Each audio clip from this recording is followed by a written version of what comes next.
Hello दोस्तों, मैं आपका फिर से स्वागत करता हूं आपके अपने channel Indian institute of stock market में। जैसा कि आपको पता है कि अपनी जो है एक प्रॉपर ऑप्शन की सीरीज चल रही है, जिसमें हमने ये चर्चा कर लिया है कि ऑप्शंस क्या होते हैं, उनकी टाइम वैल्यू क्या होती है, इंट्रिंसिक वैल्यू क्या होती है। ठीक, उसके बाद हमने ये चर्चा कर लिया है कि ऑप्शंस में जब हम बाइंग करते हैं तो हमें किन चीज का ध्यान रखना होता है। ऑप्शन चेन का एनालिसिस करके हम अपने ऑप्शंस की वैल्यू निकाल लेते हैं कि कॉल ऑप्शन अगर 100 रुपए से बढ़ेगी तो अपना अंडरलाइन कितने से बढ़ा होगा, और अगर अंडरलाइन 50 रुपए से बढ़ा है तो अपनी कॉल ऑप्शन जो अपन ने बाई करी है वो दूसरी स्ट्राइक को देख करके अपन अंदाजा लगा लेते थे कि कितनी अपनी कॉल ऑप्शन बढ़ेगी। अब आज जो है मैं आपको एकदम एग्जैक्ट वैल्यू निकाल के बताऊंगा कि अगर मार्केट इतने से बढ़ेगा तो अपना ऑप्शन कितने से बढ़ना चाहिए। उसी को ध्यान में रखते हुए अपन ने क्या बनाया, आज हम सीखने को आए ऑप्शन ग्रीक्स। अब ऑप्शन ग्रीक्स सुनने में बहुत कॉम्प्लेक्स लगते हैं। जब आपसे लोग बात करते हैं यार इसका डेल्टा वैसा है, इसका थीटा वैसा है, इसका वेगा ऐसा है, कोई फर्क नहीं पड़ता है। हमें क्या ध्यान देने की जरूरत है, हमें सिर्फ ये ध्यान देने की जरूरत है कि हमें दो चीज का अच्छे से ध्यान रखना है। आगे आने वाली वीडियो में मैं आपको वेगा के बारे में, इम्प्लाइड वोलेटिलिटी के बारे में बताऊंगा, पर अभी आपको सिर्फ दो चीज का ध्यान रखना है। क्या? एक है हमारा डेल्टा और दूसरा है हमारा थीटा। ये अगर आपने दो अच्छे से मास्टर कर लिए, आपको ऑप्शन ट्रेडिंग में हराना बहुत ही कठिन हो जाएगा। आपको आने वाले समय में स्केल्पिंग की सीरीज मिल जाएगी, जिसमें मैंने ये बताया कि ऑप्शन बाइंग में जब हम स्केल्पिंग करते हैं तो हमें किन चीजों का ध्यान रखना है। और आने वाले समय में मैं एक वीडियो साइकोलॉजिकल बनाऊंगा, आपको इसके बाद वाली वीडियो मिल जाएगी जिसमें कि आपको ये पता चल जाएगा कि इतना सब सीखने के बाद आदमी को ये लगता है कि वो बहुत ही बड़ा ज्ञाता है। तो वो वाली वीडियो में आप उसको कनेक्ट करोगे कि ये सब आने के बाद हमें किस चीज का ध्यान रखना है, हमें कौन से ट्रैप में नहीं फंसना है। अभी अपन बात करते हैं डेल्टा क्या होता है। यहां से मैं आपसे रिक्वेस्ट करूंगा कि आप एक कॉपी ले लो और बिल्कुल नोट डाउन करना पीछे पीछे। सही तरीका पढ़ने का यही है, मतलब आपको ये क्या बोला मैंने, कोर्स है, फ्री ऑफ कॉस्ट मिल रहा है तो उसकी वैल्यू करना जरूरी है। प्रॉपर तरीके से पढ़ना, समझ में आ जाएगा, मार्केट समझ में आने लगेगा। तो क्या होता है डेल्टा? पिछली वाली वीडियो में हमने बात करी थी कि अंडरलाइन होती है। अंडरलाइन क्या? जैसे कि मैं बात कर रहा हूं निफ्टी, जैसे मैं बात करता हूं HDFC बैंक, ये हमारी क्या है, अंडरलाइन। इनके डेरिवेटिव्स निकलते हैं, वो होते हैं ऑप्शंस। अब वो मूवमेंट कैसे करेंगे भाई? कुछ कैलकुलेशन होता होगा ना यार, ऐसा थोड़ी ना है कि कहीं चल रहे हैं, कुछ भी चल रहे हैं, ऊपर चल रहा है, HDFC बैंक ऊपर जा रहा है, कॉल ऑप्शन नीचे जा रही है, ऐसे सिनेरियो नहीं बनते। एक सिस्टमेटिक नियम है। वो सिस्टमेटिक नियम कैसे पता चलेगा कि निफ्टी 100 पॉइंट बढ़ी तो मेरा ऑप्शन कितना बढ़ेगा? डेल्टा से। और कल निफ्टी जहां थी उससे 100 पॉइंट ऊपर ओपन होगी, ठीक, और उसके बाद मेरा ऑप्शन अपनी कुछ वैल्यू खोएगा। वो कितनी वैल्यू खोएगा? 100 पॉइंट ऊपर बढ़ने पर अगर मैंने एट द मनी का ऑप्शन लिया था तो वो 50 पॉइंट से बढ़ के खुलना चाहिए था, पर वो सिर्फ 35 पॉइंट से बढ़ के खुला। 15 पॉइंट कहां गए? थीटा डिके में। अब थीटा डिके, सबसे पहले क्या होता है, थीटा होती है हमारी टाइम वैल्यू। जैसा कि आपने पिछली वाली पहली वीडियो में सीखा था कि ऑप्शन की दो वैल्यू होती है, एक होती है उनकी इंट्रिंसिक वैल्यू, एक होती है उनकी टाइम वैल्यू। टाइम वैल्यू घटती है, टाइम वैल्यू की घटने की जो रेट होती है वो आपको थीटा बताता है। अब अपन आराम से एक ईज ऑफ कैलकुलेशन के लिए एक एग्जांपल सेट करते हैं, जिसमें कि हमें क्या करना है, एक ऑप्शन लेना है, ऑप्शन का ग्रीक देखना है कि क्या चल रहा है। ग्रीक में हमें क्या देखना है, सिर्फ डेल्टा और थीटा। आने वाली वीडियोस में मैं आपसे गामा और वेगा की बात करूंगा। अभी हाल सिर्फ अपने को ये दो चीज को मास्टर करना है। जब हम सेलिंग के लिए जाएंगे ऑप्शन की तो हम IV की बात भी करेंगे, हम वेगा की बात भी करेंगे। अभी हम बायर है ना, बायर को अभी हाल लेना है, अभी हाल निकलना है, पोजीशन होल्ड भी नहीं करनी है। अगर वो स्ट्रेटेजी के पर्सपेक्टिव में नहीं जा रहा है, कोई स्ट्रेटेजी नहीं बना रहा है, सिर्फ इंट्राडे बाइंग कर रहा है, तो उसने अगर सिर्फ इसको मास्टर कर लिया, ऑप्शन चेन के एनालिसिस को मास्टर कर लिया, तो भी वो पैसा कमा लेगा। साथ में उसे सिर्फ क्या ध्यान रखना रहेगा, प्राइस एक्शन। तो प्राइस एक्शन के लिए टेक्निकल एनालिसिस की वीडियोस में मैं भी कुछ समय बाद आऊंगा। मैंने क्या कहा है कि पूरा 0 से लगा के 100% का कोर्स चल रहा है, जिसमें हम पहले चार्ट को जानने के बजाय ऑप्शंस को जान रहे हैं, ताकि जब हम चार्ट पर चलेंगे तो ऑप्शन से कनेक्ट कर पाएंगे। नहीं तो मैं चार्ट पे आपको ऑप्शन बताऊं और पता चला ऑप्शन ही हमको नहीं पता कि क्या होता है। तो इसलिए अपन ऑप्शंस को समझ के चल रहे हैं। अपन बढ़ते हैं एग्जांपल की तरफ। लेट सपोज जो निफ्टी का रेट चल रहा है वो चल रहा है 21,400, ठीक है। इसकी 21,400 की ही कॉल ऑप्शन देखिएगा लगभग चल रही है सपोज 150 रुपीज। ये क्या है, 21,400 की सी कितनी चल रही है, 150।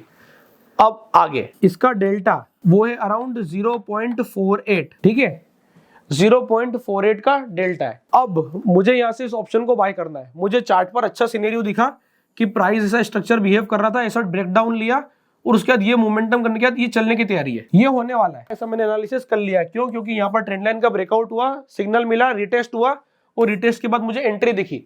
अगर आपने मेरी एंट्री वाली वीडियो देखी है जिसमें मुझे स्कैल्पिंग में एंट्री कैसे करनी है, तो मैंने एक स्केल्पिंग की वीडियो भी बनाई है जिसमें कि आपको ये देखना है कि स्केल्पिंग हमें कैसे करना है, कहां पर हमें स्केल्पिंग करनी रहेगी, क्या सिनेरियो देख करके हमें बाइंग करनी है। वो वाली वीडियो ऑप्शन बाइंग के नजरिए से मैं बना चुका हूं, तो आप जाके वो वाली वीडियो चेक करना, आपको समझ में आ जाएगा कि मुझे कैसे एंट्री लेना है। जब आपको एक बार एंट्री दिख जाएगी, आपने इसको बाय किया, आपने अज्यूम किया यहां से निफ्टी का जो रेजिस्टेंस आ रहा है, ये वाला रेजिस्टेंस, ये 50 पॉइंट्स दूर है। कितने पॉइंट दूर? 50 पॉइंट दूर। अब 50 पॉइंट दूर है, हमने निफ्टी को देखा, अपन ने सोचा निफ्टी 21,450 जाएगी, इसका मतलब मेरा ऑप्शन जो है वो 150 का 200 हो जाएगा, बस यही गलती है। अब यहां पर आती है कैलकुलेशन की बात कि अगर मेरा अंडरलाइंग 50, अंडरलाइंग क्या है? निफ्टी 21,400, कहां जाने वाला है? 21,450। कितने पॉइंट से बढ़ने वाला है? 50 पॉइंट से। अगर अंडरलाइंग 50 पॉइंट से बढ़ने वाला है तो मेरा जो डेल्टा है वो कितने का है? 0.48। मेरे ऑप्शन का रेट कितने से बढ़ने वाला है? मेरा टारगेट क्या होना चाहिए? इसके लिए हम डेल्टा का इस्तेमाल करते हैं।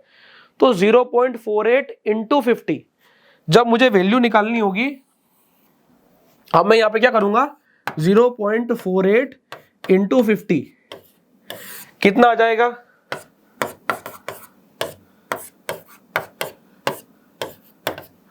मतलब यहां से 24 पॉइंट जो है मेरा ऑप्शन मूव करने वाला है। अब अगर मेरा ऑप्शन 24 पॉइंट मूव करने वाला है तो 150 को ऑप्शन 174 जाने वाला है, तो मेरा टारगेट क्या होना चाहिए? 170, 171, 172 का मेरा लिमिट ऑर्डर प्लेस होना चाहिए। इसके लिए जो है हम डेल्टा इस्तेमाल करते हैं, यानी कि यहां से 172 का अगर मैं क्या सेट कर दूं? लिमिट किसकी? सेल की।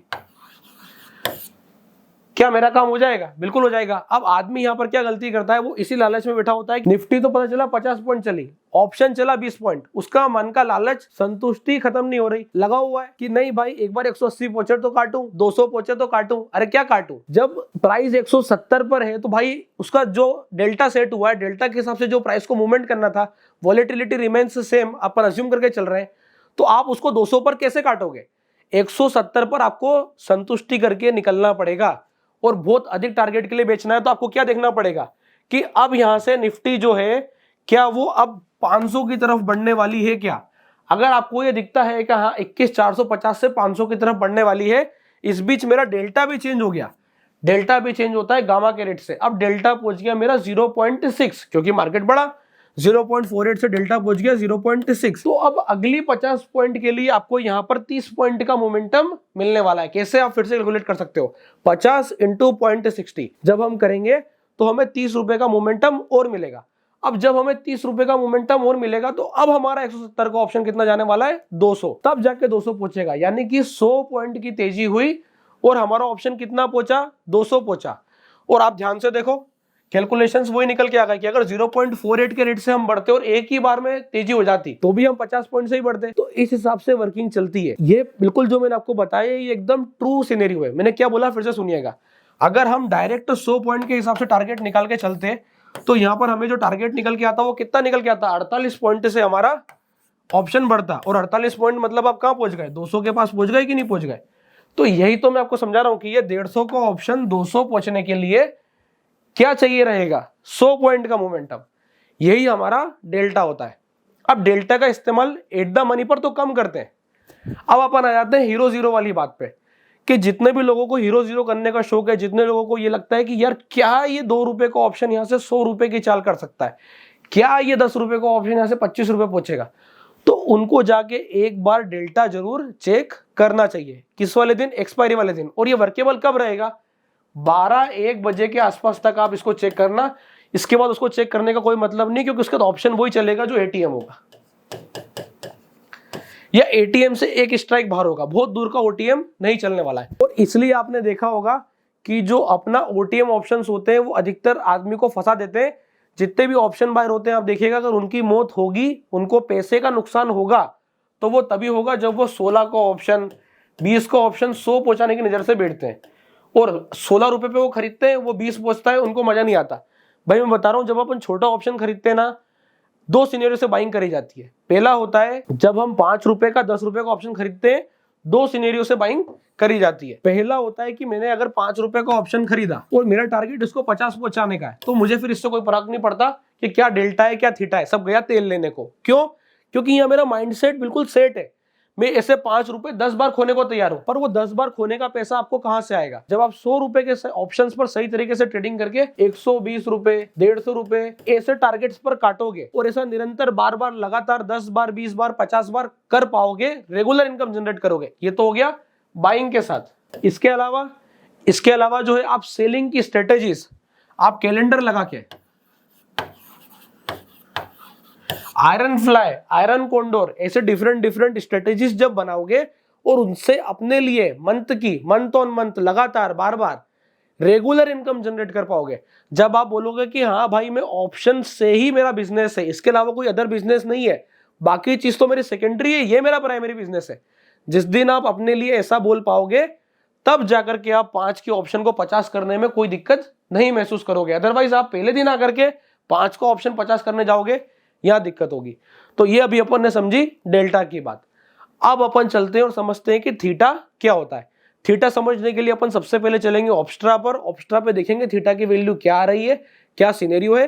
थीटा से अपन मैनेज करेंगे क्या पोजीशंस होती है जब मार्केट गैप अप और गैप डाउन होता है, तो थीटा को कवर अप करने के बाद हमारा ऑप्शन कितना ऊपर या कितना नीचे खुल सकता है। जैसा कि अब आप देख पा रहे हैं अपन आ चुके हैं यहां से डेल्टा को और थीटा को प्रैक्टिकली समझने। थीटा जो है मैं चाहता था कि आप प्रैक्टिकली समझे कि आप वैल्यू आ रही है उससे ही अपन डायरेक्ट कैलकुलेट करेंगे। अभी अपन ये समझते हैं कि डेल्टा जो है, जैसा कि आप देख पा रहे हैं मैंने अभी पुट ऑप्शन सिलेक्ट करी है। यहाँ पर मैंने एक 21,500 की कॉल ऑप्शन और एक 21,400 की पुट ऑप्शन ले ली है। अगर मैं कॉल ऑप्शन सिलेक्ट करता हूं तो मुझे डेल्टा पॉजिटिव दिखाई देता है। यहाँ पे आपको पॉजिटिव नंबर दिखाई दे रहा होगा। आपको डेल्टा को यहाँ पर क्या करना है, जब भी आप ग्रीक्स पर आए तो आप हमेशा सिलेक्ट कर ले ग्रीक्स एंड डेसिमल। इससे क्या होगा कि आप जो भी वैल्यू है उसको सीधा अंडरलाइन की मोमेंटम से मल्टीप्लाई करेंगे, यानी कि 0.40 आ रहा है, निफ्टी 100 पॉइंट से चलेगी, मेरा ऑप्शन 40 पॉइंट से चलने वाला है। आप सीधा अंडरलाइन को इससे मल्टीप्लाई कर दो, जबकि वैल्यू निकल के आएगी तो थोड़ा सा वो टफ हो जाता है। वो ये बताता है कि 100 पॉइंट के मूवमेंट पे क्या होगा। आपको निकालना है सिंगल पॉइंट के मूवमेंट पे क्या होगा कि 1 रुपए के मूवमेंट से मेरे को 40 पैसे का फायदा होने वाला है, एक दिन में 22 रुपए जाने वाले। तो ये जो है अपन इन दो चीज की आज बात कर रहे हैं। अभी यहाँ पर जो है आपने देखा होगा कि मैंने कॉल सिलेक्ट कर रखी है, मुझे डेल्टा पॉजिटिव दिखाई दे रहा है। अब आप देखिएगा, जैसे ही मैं पुट सिलेक्ट करता हूं और कॉल हटाता हूं 1 सेकंड के लिए, अब मैंने पुट सिलेक्ट कर ली, कॉल हटा दी है, आपको दिखाई देगा डेल्टा नेगेटिव हो गया है। अब ये डेल्टा नेगेटिव होने का और पॉजिटिव होने का क्या मतलब है, मैं आपको ये बताता हूं।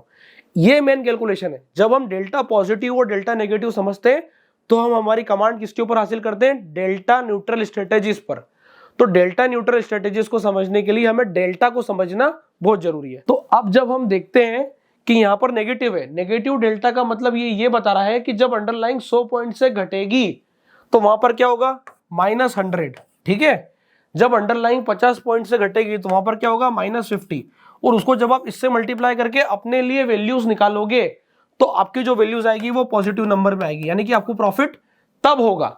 तो पुट ऑप्शंस का डेल्टा इसलिए नेगेटिव होता है क्योंकि जब मार्केट नीचे जाता है तब ये बढ़ती है।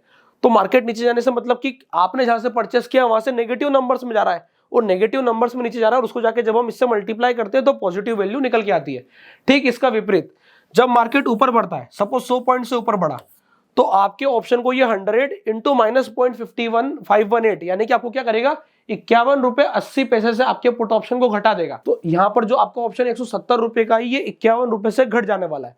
तो आपको अगर निफ्टी पर 100 पॉइंट ऊपर का स्टॉप लॉस नजर आता है पुट ऑप्शन बाय करने पर, तो आपका स्टॉप लॉस कहां होना चाहिए, उस ऑप्शन पर आपका स्टॉप लॉस कम से कम 51 रुपए 80 पैसे नीचे होना चाहिए। अदरवाइज आपका ऑप्शन स्ट्राइक हो जाएगा स्टॉप लॉस से और आप बोलोगे क्या, मेरे ट्रेड करने के बाद ही, मेरा स्टॉप लॉस खाने के बाद ही ट्रेड मेरे डायरेक्शन में चलती है। तो ये सिनेरियो से बचने के लिए ही जब हमको प्रॉपर तरीके से स्टॉप लॉस प्लेस करना सीखना है तो इसका ध्यान हमें देके चलना पड़ेगा। अब बात करते हैं हम थीटा की। थीटा जो है वो क्या करता है, जैसे यहां पर दिखा रहा है -19, मतलब ये बोल रहा है कि मैं 19 रुपए रोज घटने की वैल्यू रखता हूं। सबसे पहले आपको ये देखना है कि इसकी टाइम वैल्यू कितनी आ रही है। अब जैसे ये जो पुट ऑप्शन है ये चल रही है 170, ठीक, हमारी जो निफ्टी बंद हुई है वो हुई है 21,370, तो इसमें 30 पॉइंट तो क्या हो गए आपके, 30 पॉइंट हो गए आपके इंट्रिंसिक वैल्यू के, और बाकी के बचे 140 पॉइंट है वो काय के, टाइम वैल्यू के।